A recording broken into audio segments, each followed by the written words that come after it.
I'm sitting in an American SBD-4 dive bomber in Marovo Lagoon in the New Georgia group of the Solomon Islands. Directly over my head on the 30th of June, 1943, American troops were disembarking from their landing craft to begin their assault on the Japanese-held island. At that time, it was thought that the campaign would be brief, no more than a few weeks at most. But the Japanese defense was tenacious, and combined with dense jungle and clinging mud, the American advance was slothly. This battle for New Georgia was one of the most crucial engagements in the War of the Pacific. I'm Kevin Jurgensen. Join us as we search for the lost warriors of the South Pacific.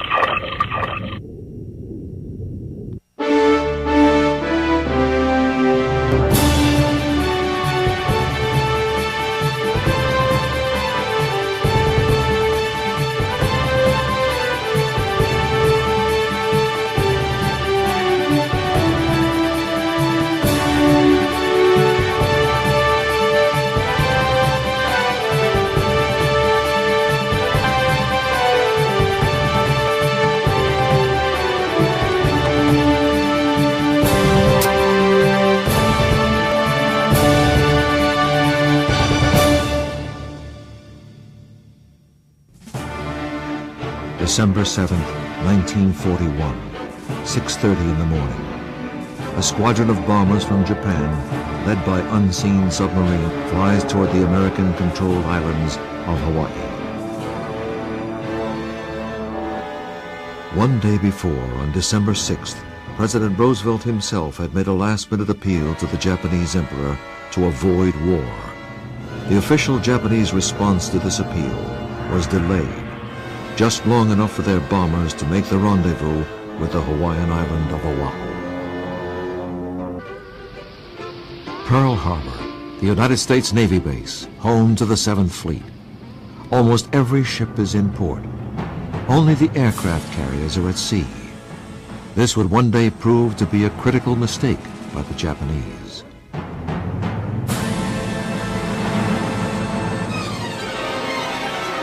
The attack begins at 7:55 a.m. and is relentless. Ship bombed and torpedoed. People running on the street docks are strafed by Japanese machine guns. For 2 hours, a one-sided battle rages.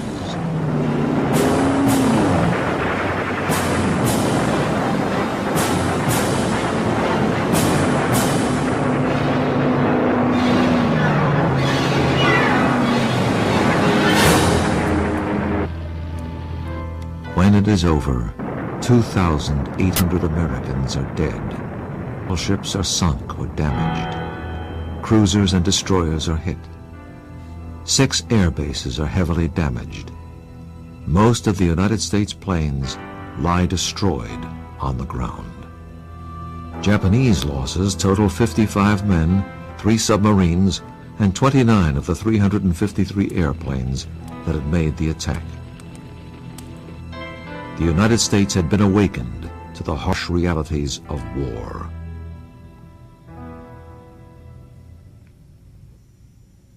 American response to the attack was swift. December 7th, 1941, a date which will live in infamy. I ask that the Congress declare that since the unprovoked and dastardly attack by Japan on Sunday, December 7th, 1941, a state of war has existed. Having declared war on both Japan and Germany, Americans began to mobilize for all-out war, a war that no one was sure could be won. American factories began to gear up for production of huge amounts of war equipment. The nation was preparing for battle on an unprecedented scale. Early in 1942, Roosevelt called on industry to produce war materiel as it had never been produced before. 185,000 planes, 120,000 tanks, and 18 million tons of shipping would be produced within 2 years. The armed forces were expanded to more than 11 million by 1944. The Navy was built up into the largest in the world, larger than all other navies combined. To defeat both Japan and Germany on 2 separate fronts would call for some of the most difficult strategic planning ever conceived. In the Pacific, the American forces would be deployed in a chain of islands known as the Solomons. These included the island known as Guadalcanal and the New Georgia Group Islands, including the islands of Munda and Mindova. The plan was to cut off the Japanese advance along the chain of islands that sweep south towards New Zealand and Australia. When the Japanese decided to go south, it meant that probably the American counterattack would come in the south. And so they began to march down the Solomon chain as far as they could go in order to cut the American supply line to Australia and New Zealand. And in a sense, it was this that got them into trouble at the very onset of the war. Back in the States, a young man named Jim Doherty was undergoing training as a naval aviator. I always wanted to fly. I wanted to be an ace. All my life I wanted to fly. So everybody was running around and guys were, officers were being transferred and new officers coming in, and I wanted to go for broke. It was my war then, you know. Every cadet was their war, our war. So we were ready to go. We were young, you know, we're 22 years old. We're ready to go without any more ground school. On August 7th, 1942, exactly 8 months to the day after the Japanese raid on Pearl Harbor, the Marine 1st Division landed on the northern coast of the island called Guadalcanal, known simply to the Marines as the Canal. It was here that the Japanese were building an all-important airfield. This marked the first American offensive of World War II. It would take a year and a half to flush the Japanese out of the Solomon Islands, leaving tens of thousands of Japanese and American soldiers dead, the fiercest fighting the world has ever seen.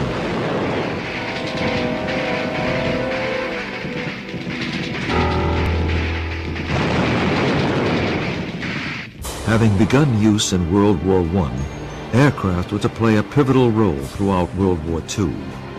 Of the airplane American forces, no plane brought as much dread to the Japanese as the F-4U Corsair. The Corsair, launched from land bases or from carrier decks, was known to Japanese as whistling death. These planes stacked up amazing totals of kills throughout the war.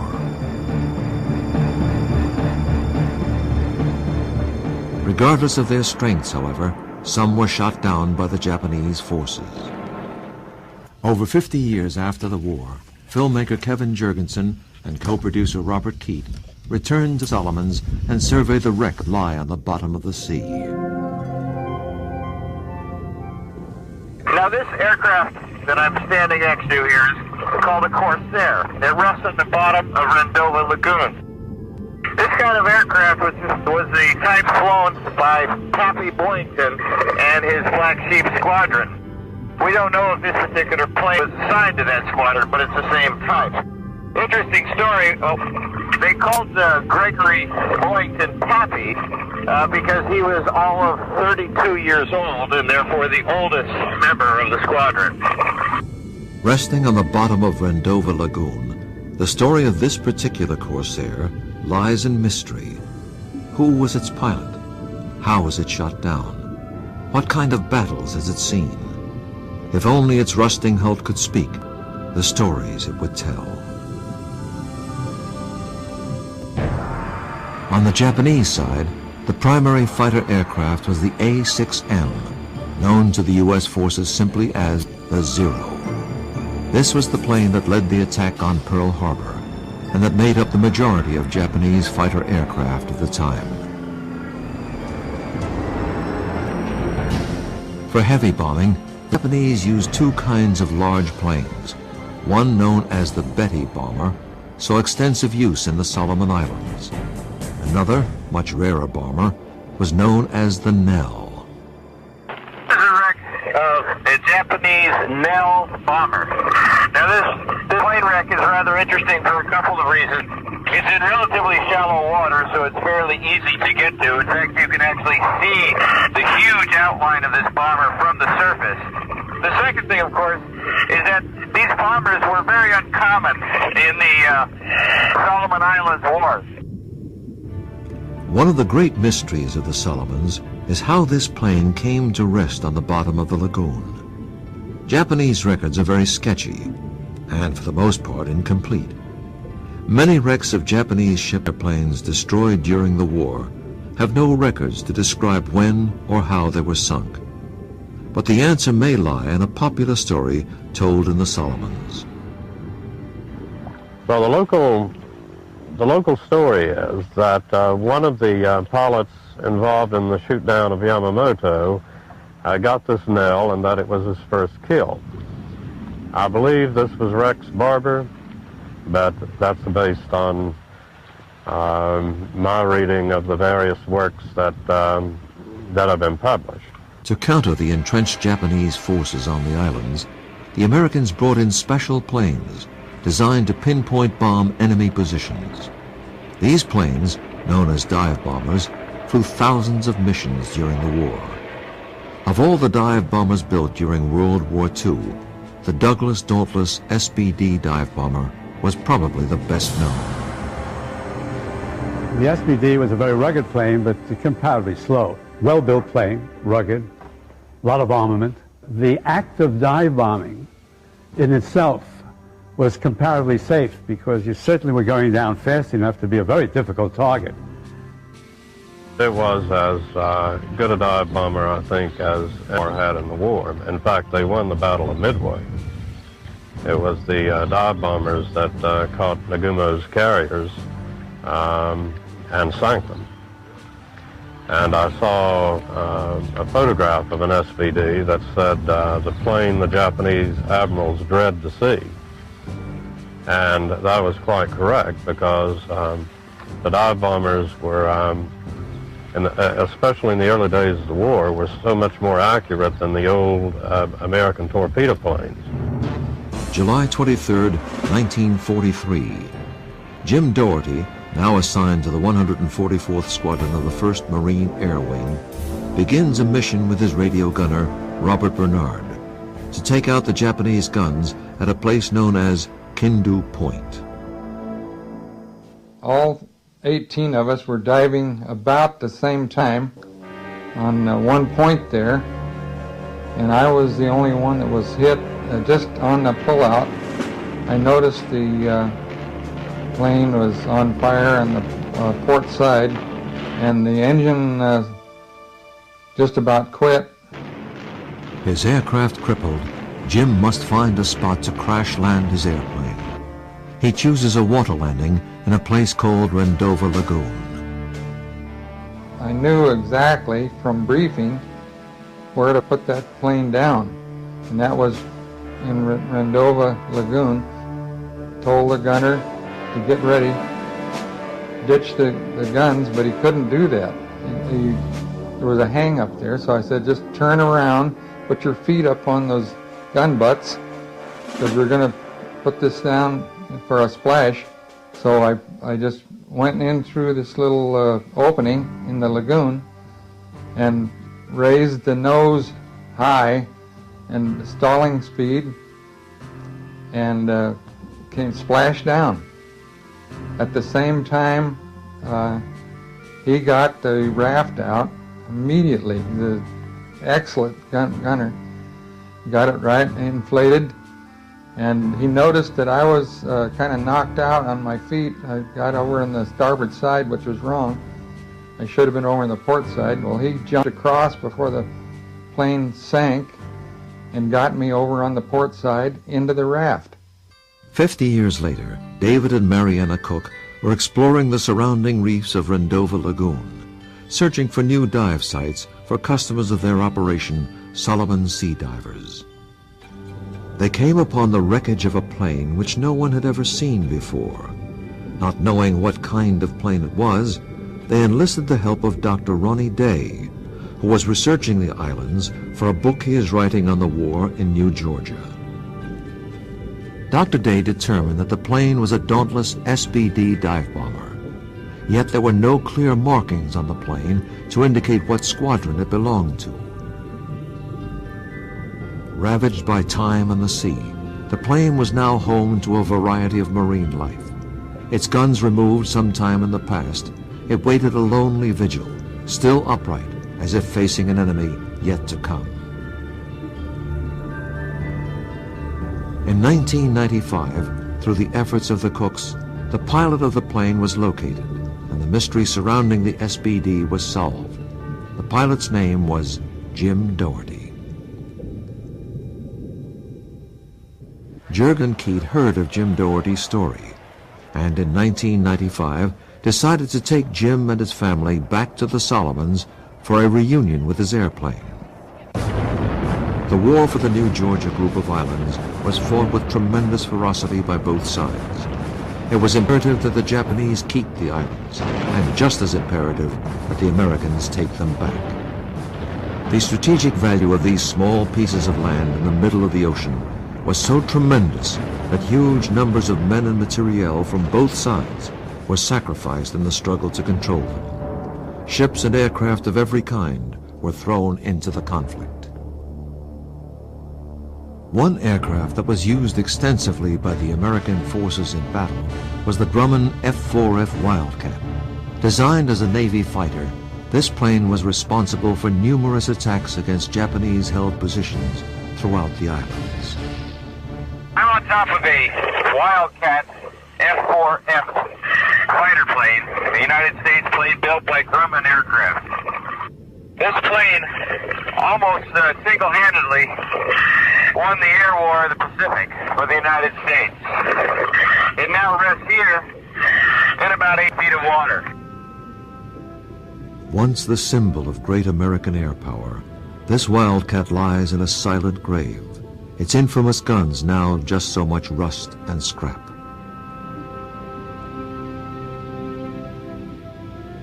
The Solomons are some of the most remote islands in the South Pacific.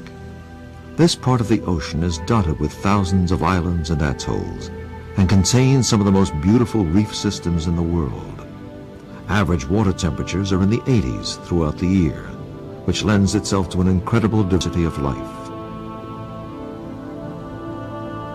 But amongst this life are the remnants of death. Along the chain of islands in the South Pacific, thousands of ships and planes lie in tatters along the bottom of the sea. Victims of battles or scuttled as scrap after the war, the material lying on the ocean floor is a living testimony of human conflict and suffering. Here we see the wreckage at a place called $1 Million Point in Vanuatu. At war's end, a pier was built, and any surplus war equipment that could still function was driven off the end and dumped into the sea.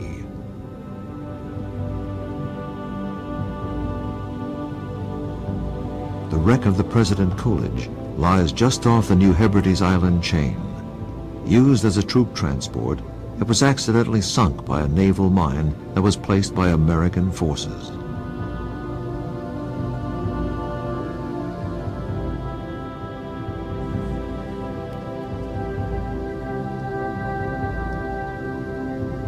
Its large staterooms and elaborate furnishings still remain as a reminder of its past glory.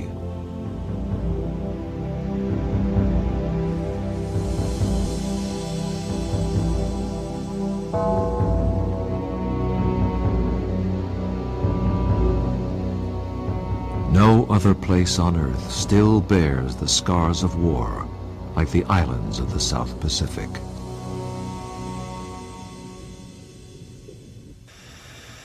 On his arrival in Honiara, the capital of the Solomon Islands, Jim Doherty is greeted with amazing enthusiasm.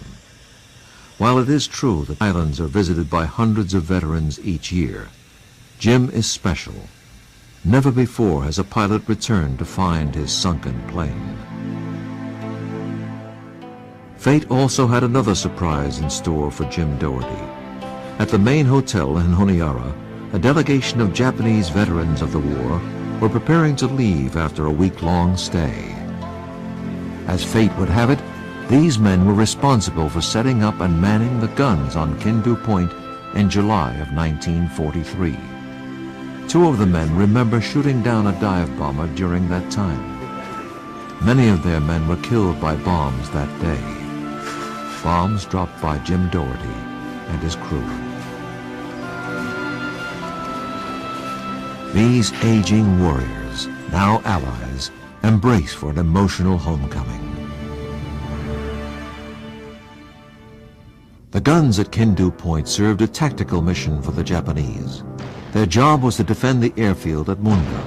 Besides the guns at Kindu Point, the Japanese had large naval guns placed in various parts of the islands to protect the shipping lanes for Japanese transport ships delivering men and equipment for the war. The American forces relied upon their superior air power and on the ground landed and operated a number of light tanks. Hidden deep in the jungle on the island of Arundel lies the remains of a Stuart M-series tank. This tank was used to flush out the Japanese from their strongholds in the very heart of the jungle.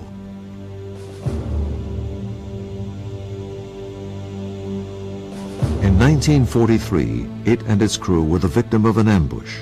The heavy armor plating on the front of the tank bears the impact scars of Japanese 37mm anti-tank rounds that destroyed it.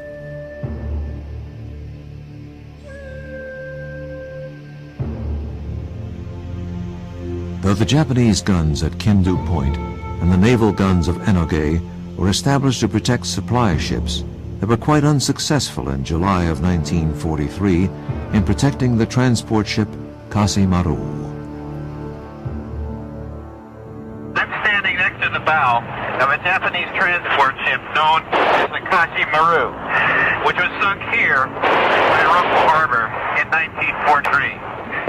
Her shattered hull and burned-down hold provide silent testimony of the fierceness of the war at sea during the battle for New Georgia. Now, not far from this inlet, in the deep waters of the Kula Gulf, lies the American light cruiser Helena. Beyond that grave, on the Kolombagara shore, is the wreckage of the Japanese destroyer Nagasaki. And in the Blanket Strait, the remains of John F. Kennedy's PT-109 lie at the bottom of the ocean. All tell the story of battles won and lives lost. This ship was in the process of offloading both fuel and ammunition to support the Japanese guns when it was spotted by Solomon Island spotters, reported to the U.S. military, an American airplane shot it down. Let's go inside and take a look at some of the cargo. Shipwrecks have fascinated people since humans first took to the sea. For Jurgensen, they provide a vivid glimpse into the past.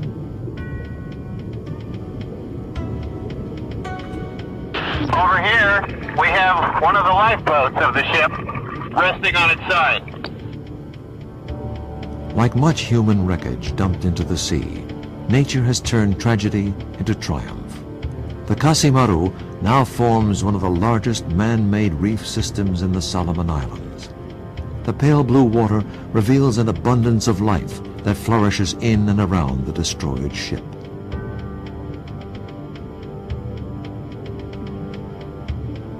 What I'm in front of here is the area of the ship that was literally blown out when it was strafed. This particular part of the hold of the ship contained fuel and aircraft gasoline. When it was struck by the shells, the tracer rounds ignited it, literally blew the side of the ship out, and it immediately sank to the bottom.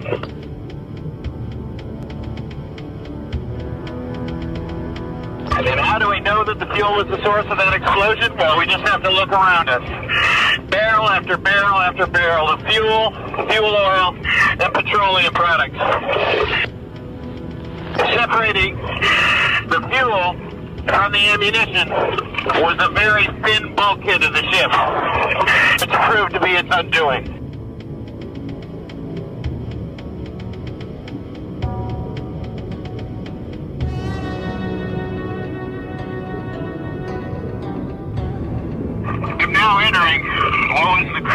quarters of this ship. A very narrow passageway which leaves the interior part of the ship. In here is where the crew slept and where many died.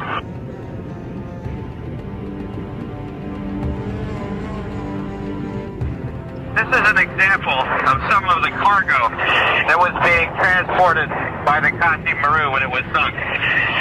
This looks to be about a 5-inch shell, more than likely destined to be used in some of the shore batteries, the guns that were pointed out into the harbors to fight against the American cruisers and destroyers.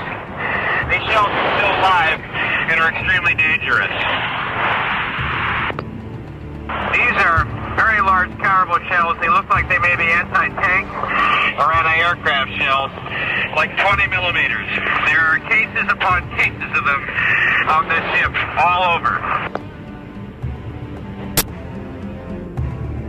As exciting and intriguing as wreck diving may be, it is also one of the most dangerous of the diving sports. Our air supply does not last quite long enough for us to spend more time in here, so we must leave the Marovo as it bears silent witness to World War II and its battles.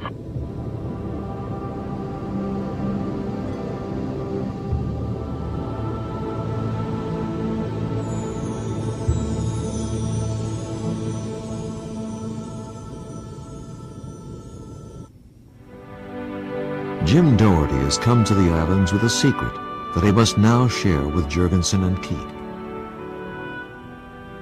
Originally, the plan was for his daughter Candace to scuba dive on the airplane and remain intact with her father on the dive boat through the use of underwater communications equipment. Due to Jim's age and lack of dive training, he was not considered as part of the dive plan. But before leaving for the Solomons, Jim visited his doctor and was cleared for diving, a fact he has yet to reveal to the dive team. I'm ready to go down on the ship, Bob. I asked the doctor if I could go down 50 feet on see my ship. And he said, oh, you're going down there? Sure, you can go down there all day long. Your heart's perfect. You don't have to worry about that. Just go over there and do it. Yeah, go for it. Okay, Jim. Good. I'm ready to go down. I'm ready to go down. We'll get you there. Yeah, great. So why don't you do this? Why don't you take care of Jim, get him up to speed this afternoon. I'll take Candy out to the lagoon and get her prepped on the Argomask. I think it'd be good that we maybe separate them and we have two different people working with two different divers, separated from each other. I think we'll get a lot more done that way, so they're not concerned about the other person. Good.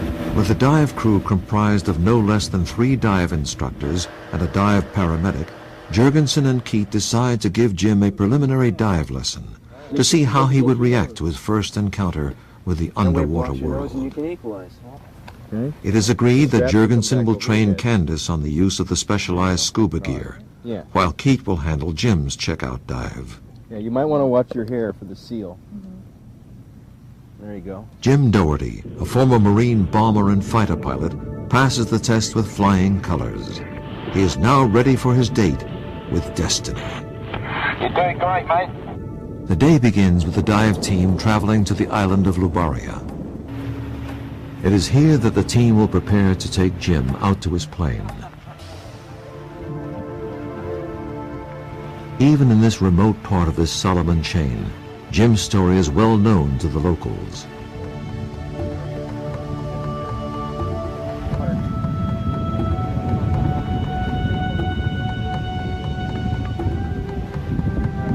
Before the dive, Jim spends a quiet moment of reflection with his wife June. Lubaria is the former base of John F. Kennedy's PT-109. Jurgensen assembles the dive team for last-minute instructions. The highest precautions must be taken to ensure Jim's safety. And then, Bill, you'll be following later on. Okay, probably about 15 minutes. That sounds great. Good. How do you feel? All right. You ready? Can't wait. I'm thrilled with it. After the equipment is loaded and more photos are taken, the team is ready to travel the last half mile separating Jim from his long-lost aircraft.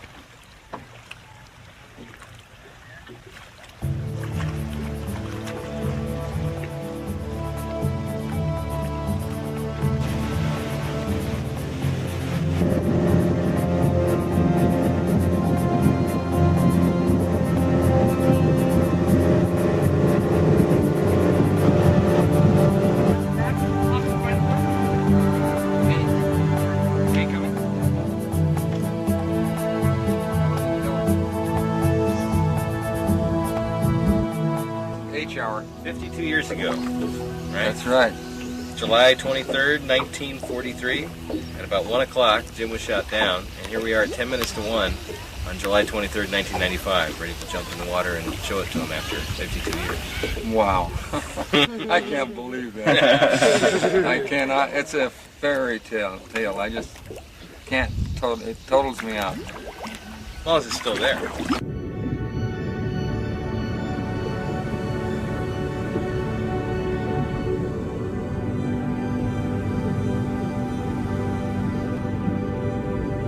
For safety, Jim is brought down on the arms of two of the dive instructors, Dave Cook and Bill Angione. All is going well. There we go. He gets the first glimpse of his plane. There it is, right?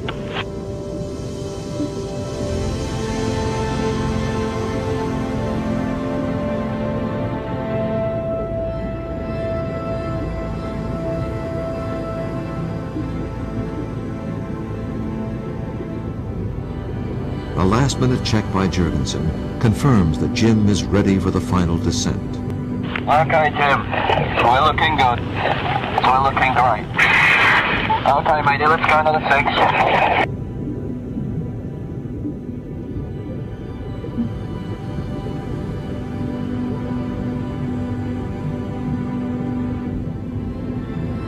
At 1 p.m., Jim's feet touch the wing of his long-lost airplane. Touchdown! Yeah, it's all right. Amazing, amazing. 52 years to the day, and you're touching the aeroplane. I'm proud of you, mate. You did fantastically well. Hey, looking good.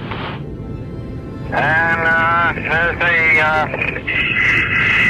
cockpit there. Beautiful little airplane. Oh, yeah, there's a stick right there.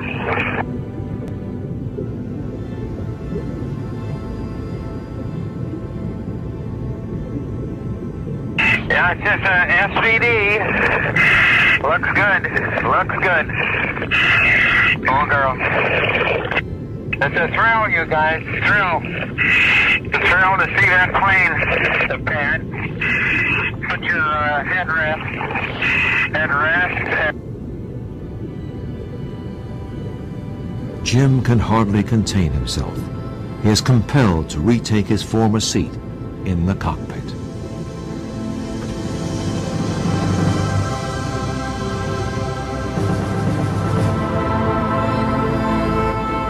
Yeah, they put the guns off. Yeah, 2 guns right there. At the windscreen. Should be a sight right there. Yeah, that's oil gauge, I think, right there.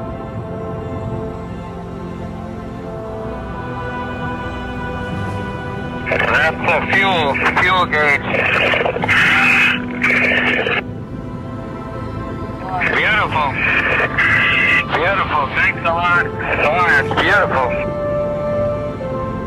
How does it feel to be back down here, Jim? Very good.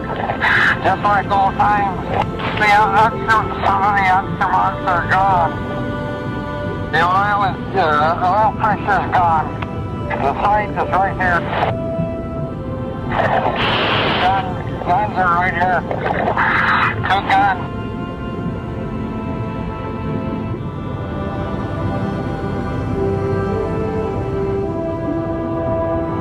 Beautiful airplane. I know, there's a sight right there. Greenhouse. As Jim surveys his plane, the memories come flooding back. The pad. Put your headrest. Okay, start your rollout. 16,000, dropping to 5,000.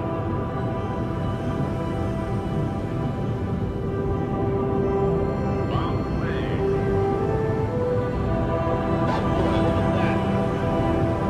Oil on the canopy. Jim, we got port side smoke. Port side smoke.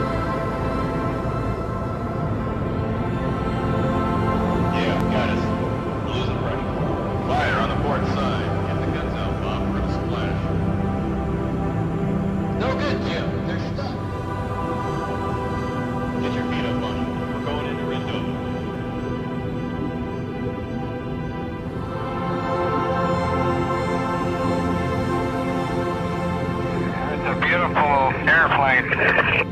Wonderful. Elevators. There's the rudder. Okay.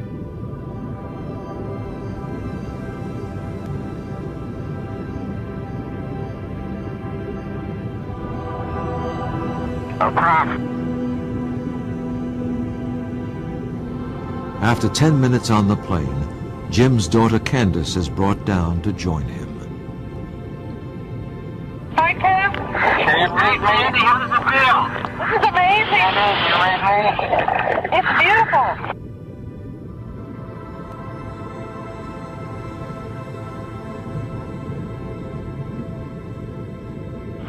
Hey, Candy. What are you doing, Dad? Right where it's at. Right there. There's a stick right here. That's where you said. Almost. That's a gun. A gun. Dad, what is that for? The story of Jim's shoot-down in World War II is one that Candace has heard her entire life. That button is for the gun. Finally, father and daughter together share a piece of history that will endure for generations.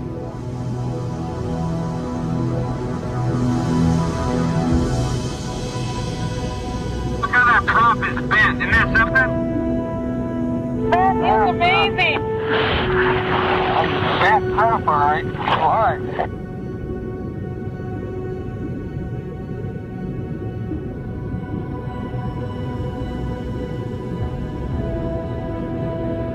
It's really amazing to be down here, especially with my dad, after all these years, talking about this shoot-down.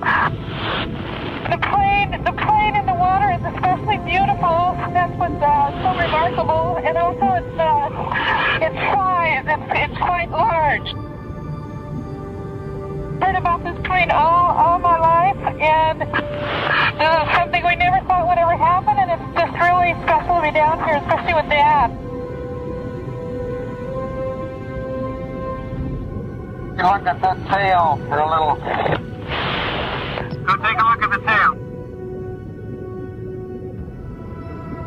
There's an aerial right here. Aerial.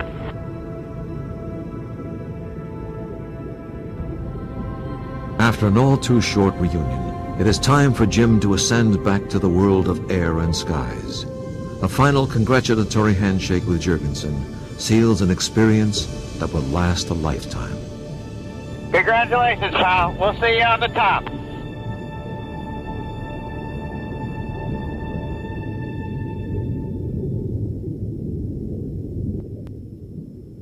Thrilling, real thrilling.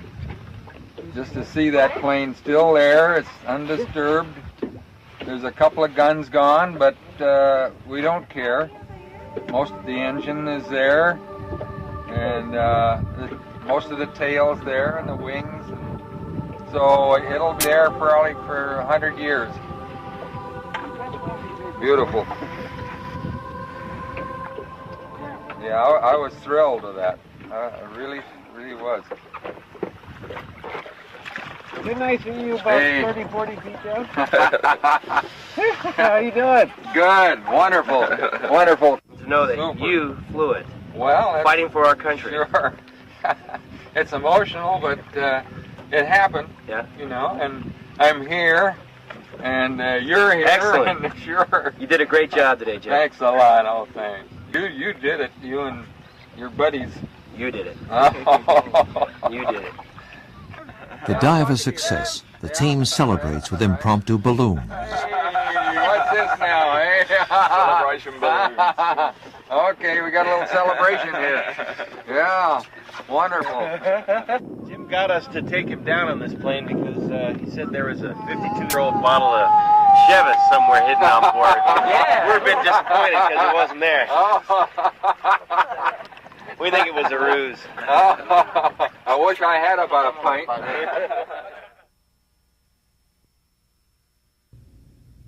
Upon returning to the United States, Jim was yet to receive another surprise.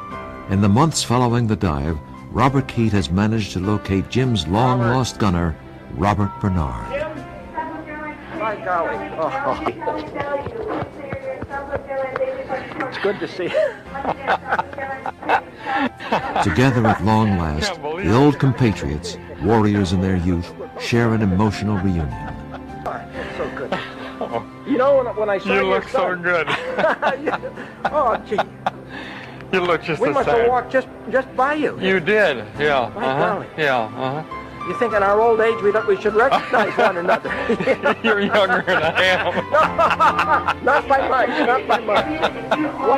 Your son. You're beautiful. Your son looks the way I remember you look. Really? Yeah. I don't mean that the way it sounds. Oh, no. You're beautiful. Good to see you. Isn't that good? This is just so amazing, really. So amazing. Oh, it is. Oh, sure. It's been 52 years. Oh, that's right. I've been looking for you for 52 years. Well, why didn't you look in a phone book? I don't know how we missed you. Gosh darn. Boy, that's a break. That's a break. Though the years have passed, time has not erased the memories or the friendship of these two men. Oh, my God. I had a little tiny stroke about 2 years ago, but I'm fine. I'm talking okay, and I don't have any... Yeah, I could fly if I had to. You and I could. Right sure. on, one of us would get it Sure. They are joined by many remaining members of their squadron at a party organized by June and Candace Doherty. Here, the camaraderie of the group continues to thrive.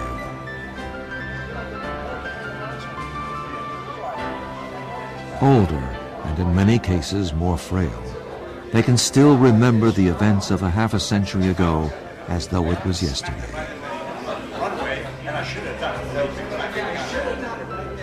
By the way, you got to give me my drops. Sit someplace.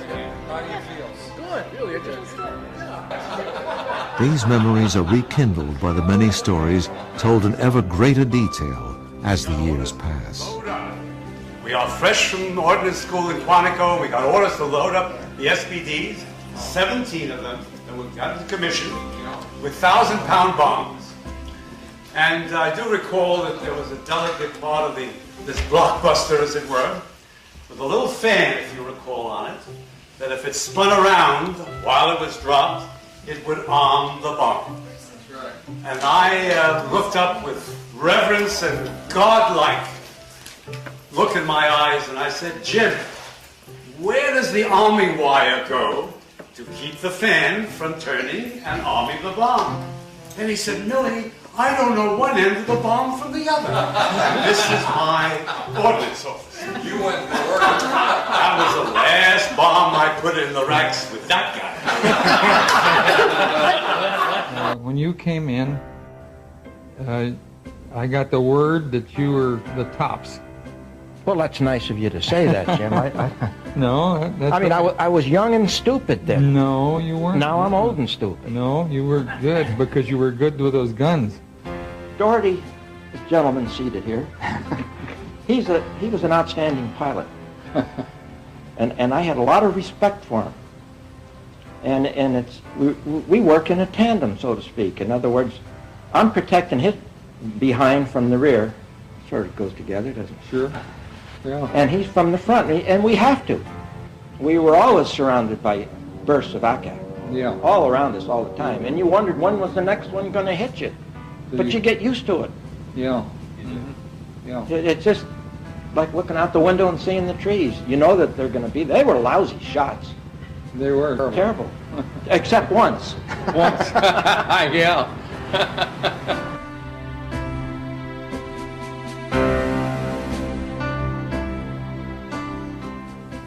It can be said that war brings out both the best and the worst of mankind. No other conflict in the history of human civilization demonstrates this as clearly as World War II.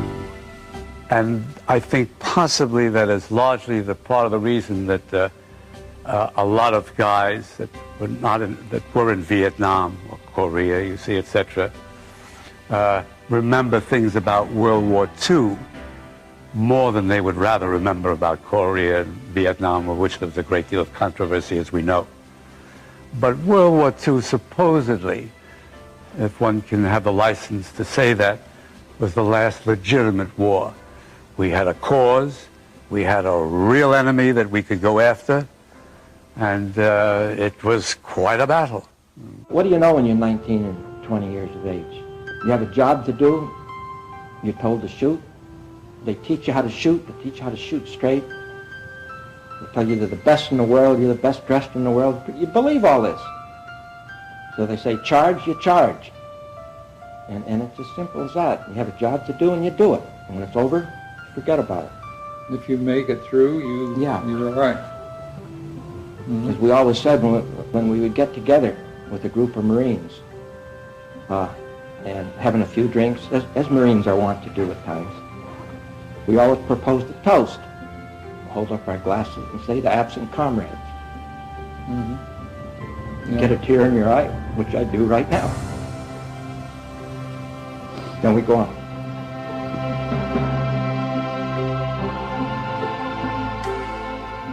For Jim Doherty and Robert Bernard, the unfinished business of World War II has now been completed. If you look at New Georgia and the broader scope of the entire war, it doesn't seem to be a terribly significant battle. And in fact, not a great deal has been written about it. But a number of Americans died here, and an even larger number of Japanese, in the sense that most Americans felt that this war was a necessary war. Then the battle for New Georgia was a necessary part of winning that war. The war for the New Georgia Islands is but a fading memory, held in the minds of the men that fought there. For many, World War II is remembered as the last truly great conflict that the world will ever see. Like all war, it left its scars deep in the minds and bodies of those who fought in it. But unlike any war, these battles left reminders for later generations to witness. Reminders that even the worst of human conflict can expose the very best of the human spirit.